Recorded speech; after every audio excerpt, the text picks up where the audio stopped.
Welcome to the Full FX Unfiltered. My name is Colin Lambert, publisher of the Full FX, and I'm delighted to be joined today by an old friend, Campbell Adams, who is founder of Pure. Cam, we've been through a few things together over the years. Yep. What I want to talk to you about today is Pure Digital and the crypto space. So I guess first things first, what's happening around the Pure Digital project? So Pure Digital has got a lot of traction, got a lot of interest from the bank side. The problem that's developed really is the regulatory uncertainty. Banks want to get involved, the customers want to get involved, and it's the best way that customers can get involved by this mechanism of an OTC bilateral, highly regulated marketplace, which isn't in place yet in crypto. But the regulatory uncertainty and the rules around everything that's coming out of the SEC, etc., and GTFC and stuff, is that the banks can't touch spot crypto at all. Obviously, they're getting involved with custody. And you can see a function for that, for sure. That's one of the key verticals, the 5 stages of a life cycle. The first stage, pre-trade, is the safekeeping of assets before you get to credit. So, that piece is in train, and there's big solutions out there. Standard Chartered, Kumano, which is Nomura, and BNY as well. So, and State Street. So there's plenty of that, but there's not much action on the execution trading side, which is long term is a worry, because you need to have a functioning market and something interesting to, and volumes have dried up in crypto as well. Whether it's because of the other stuff that's going on with the exchanges currently, which the exchange model clearly doesn't work. From my perspective, as a keen advocate of an efficient market structure, I don't think exchanges help in this situation. There's too much concentration of control, too much concentration of risk in the one spot, and the minute you get that combined with lack of transparency, and then you're just going to end up with lots of problems. Yeah, and I guess actually, that's I guess the dominating theme that's playing out in the crypto world at the moment, isn't it? Like, you've got the SEC kind of going in with a bit of a blunt instrument, I would argue. Very much so. But what they're actually doing is trying to actually rein in some of those concerns that you mentioned there. Yeah. I mean, are they pushing? Is this inadvertently going to push the industry more towards an OTC model? I hope so. I think so, and it should do. I mean, that's the way it should happen. I think the regulators are a wee bit. There's a little bit of lack of understanding, and I think they need to get their hands dirty a bit more, instead of just saying no all the time. Yeah. And I guess they get that direction from above. But the genie's out of the bottle. This isn't going away, so they've got to embrace it and look at it properly instead of just going no. Because the minute you say no, then it just goes offshore. It goes into all these strange jurisdictions, etc. And that's kind of what we're seeing. There's a couple of high-profile trading firms that actually recently said, well, we're pulling out the US. Exactly. So it's like shooting yourself in the foot in many ways, because you can pull it fine. That's fine. You can vote with your feet, but ultimately you need to have the US and the Western world on your side to be a successful business. You can go and register yourself in Seychelles or whatever, but it's Mauritius, I think, been a big push. Oh, I think my favorite. I might go for a business trip there sometime. Exactly, yeah. And I think my favorite is Labuan. Where's that? I literally had to look it up. It's an island off Malaysia. Oh, really? But apparently there's a whole bunch of people getting regulated there now, which are, that could be worth a visit as well. Must be difficult to get regulated there. Yes. I mean, the other thing on regulation I find interesting, I think, and this is the challenge again around the banking world, is the Basel Committee have put out their prudential treatment of crypto assets, and it seems to be quite penal on the banks for holding crypto. I mean, how will that impact it? Yeah, well, that's the kind of the problem, because they're very the highly regulated people who are doing the right thing are the ones that are most penalised in a way, and the most constricted. And you need to loosen the shackles on these people, on this industry, because there's a lot of good stuff that come from that side. But just locking them into a box and tying them in a corner while the rest of the world plays is not the right way of doing it. You've got to let these guys out. And the fact is, you let the market decide. That's my mantra in life, is let the market decide. You can't just hobble one section of the market, which is a very important and will be a very important section of the market in the future. You can't just lock them away and then hold them up and then say, it's not working. I think you've got to let everybody play together and see what happens. Yeah. I mean, it's back to my original FX thing about reciprocity. Remember in our day when we traded? Yep. There was a thing called reciprocity, and I kept everybody on their toes. Yeah. You don't get it anymore, even in FX. So that's another problem with FX market structure as well. You get LPs. Yeah. And they're not LPs at all. Yeah. They're just distributing liquidity rather than making it. I mean, I'd like to talk, actually, I mean, that leads me very nicely into the other thing I want to talk to you about, which is the crypto market structure. If we accept that there is definitely a push towards OTC, and it's certainly something I'm seeing, there are more people looking for that OTC model, maybe a separation of credit and execution to a degree. Yep, should be. Yeah. Where is the market structure? Where is the OTC market structure maybe compared to an FX? So obviously, I know it will be behind because it's a relatively nascent asset class. But I mean, for instance, what's happening on the market data front? Well, that's a good question because there's the trade life cycle. I think in crypto there's 5. I think in FX there's 4. And you start with custody in crypto, which is the safekeeping, and then you go to pre-trade credit, which is like market risk. Yep. And then you get to the execution part, and then you get to the post-trade, which is settlement risk, and then the last part, which is very important, is the market data, which feeds back into the market risk as well. Yeah. So I think it's very important that the crypto market and also the FX market tries to keep these silos separate. The minute you start to conflate them a bit, you get a lot of, this is what happens in exchange markets, you get too much control, too much opacity. There's not much, you don't really know what's going on. Front running, all that, insider trading, whatever way you want to call it, latency arbitrage, first look, last look, every kind of look.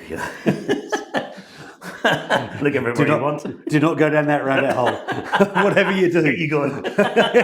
Do not go down that rabbit hole.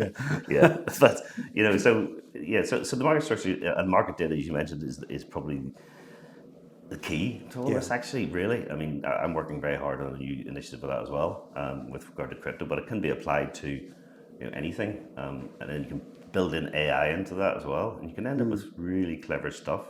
It wouldn't be so much, I hate the word predictive, but it's sort of intelligent market data prediction. I mean, I have to use the word. I have to use the word, but it doesn't mean that. It just means that it's giving you more confidence in the mid price and the confidence of the price. So there's no confidence in the crypto market about the global reference rate, for instance. No one knows where it is. And that's why a lot of people are making a lot of money, because they can just hide behind all that and just it's the same old. Back in the early 90s, late 80s in the FX, you'd have a voice market, which the brokers had all of the inside information, and they just sat on it and just dished out stuff. So it's a move forward, and I think the crypto world can get to that point of FX efficiency much more quickly than FX did. I mean, FX took about 20 years to get really properly electronic. EBS struggled at the beginning as well. You mentioned AI. I guess crypto and AI should go hand in hand. Yes. Where do you see it having an even bigger influence in crypto, maybe early on in the evolution? I think so, because there's much more open-mindedness with regard to funky new technology. I mean, AI has got its detractors, and everybody's frightened of it. But including the founders recently. I know. Well, they all finished their jobs, though. Remember, so they're all retired. It's a bit like the coal industry in the 18th century, or not the coal industry, the steam industry. Everybody was against that, and the canal owners were trying to close down the idea of opening train stations. You can't stop progress. It's a bit like, and also cars. People were saying you can't have cars; it's too dangerous. I think one of the quotes was you'll have a heart attack if you go over 30 miles an hour. They just didn't know. So they just kept throwing these things in front of new technology because there's incumbent interest. And AI has got a really powerful potential, because it can get rid of a whole swathe of white collar skilled jobs, and it's the first time a revolution or an economic revolution has come to the white collar world. Previously, it was all blue collar. It was all more manual labor. It was people who worked in the mills, but now it's come to the white collar, the lawyers and the solicitors and the advertising and stuff. And this is what's coming to them now, and I think that's what's pressing a lot of panic buttons in the world. I guess the fundamental question then, I mean, AI will drive inevitably that sort of crypto world, but what is crypto actually, what is its value proposition? Do you think it has one yet, or do you think it's still searching for that? No, I think it does. I think it's very badly communicated. I think there needs to be some sort of PR campaign or something, to help with the messaging, because I was very skeptical about it, for many years, because I just thought it was a currency, but it's not. Bitcoin is only an app on the blockchain. But the idea that you can reinvent money and make it smart, is just like, that triggered my interest because money hasn't changed very much ever. I mean, the biggest change most recently would have been the invention of paper money. You know, you just like IOU, I give you an IOU, you give me an IOU back. This is like flipping all that on the top. You know, you don't have to trust anybody. You know, it's trustless. It's efficient and quick. But the thing that really excites me about it is it can be programmable as well. So you can actually, you know, if you're a central bank, for instance, you're doing CBDCs, you know, rather than use the blunt tool like interest rates and trying to stop inflation or cut inflation, I think interest rates are a very old-fashioned way of doing monetary policy. I think weaponizing monetary policy is a really good thing, and the best way of weaponizing it is to use crypto or smart money. I'd rather use the word smart money than crypto, actually. You know, so they can focus on the parts of, like even in the UK, you know, you've got the north-south divide. Yeah. You know, the government could even just make money available. You can only spend it in the north. You know, it's a really simple example, but you can be really nuanced about it and very clever. Even timelines and timescales and certain segments of the economy that are struggling. All of that stuff, you know, that's one use element, and the second use element is obviously third world. And the fact that you don't have to have a bank account to transfer money. So those are two big things for me. I mean, one observation I'd make on the trustless is, does trustless survive the first market crash where, for instance, Euro Swiss goes to 0.0125, and everyone knows it's a nonsense rate, but in a trustless society, folks, that's the way it is. That's a very good point, because you're handing over the reins of control to machines to a certain extent. So that's why it needs to be a certain kind of clever regulation, and you know, and that's why it's important, actually, back to my original point, that you have big institutions who are highly regulated to sort of own it.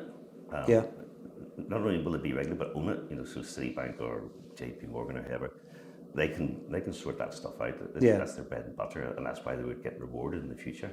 So all of a sudden, trust comes into it. Yeah, but ultimately there has to be trust, doesn't it? I mean, I totally agree. This is one of my things with the crypto world when we talk about trustless. Trustless is a bit of a misnomer, because there's no such thing as trustless, is there? and I guess the other observation I'd make on your thoughts around the value of crypto is, what role, if any, does CBDCs play in this? Because I mean, we all know historically, with all due disrespect to central bankers, you're not the quickest. Reactive. It will. Central bank digital currencies will come in, but they're probably going to be a few years away still. Yeah. Will they change the world for crypto, or will crypto have already outstripped them, do you think? What role does CBDCs play? I think they'll go different directions in some ways. So they can coexist? I think they can, and I think CBDCs are just in my view, CBDC's most useful case is monetary policy, full stop. Yeah. And weaponizing the ability to control the market. I mean, we've seen in the last 15 years the QE and all that, the stuff that the collateral damage caused by QE has been unbelievable, and it's still going on.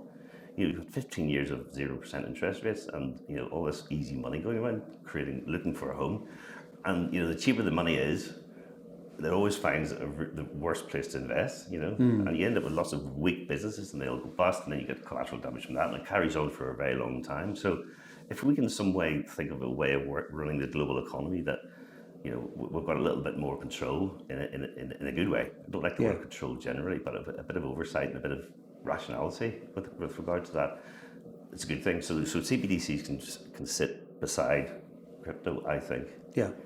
It'll be interesting to see how it manifests itself, because some thoughts around the process is that Bitcoin, for instance, it could become the new world global currency, reserve currency. You know, it's not national, it's not US, it's not controlled by any central bank.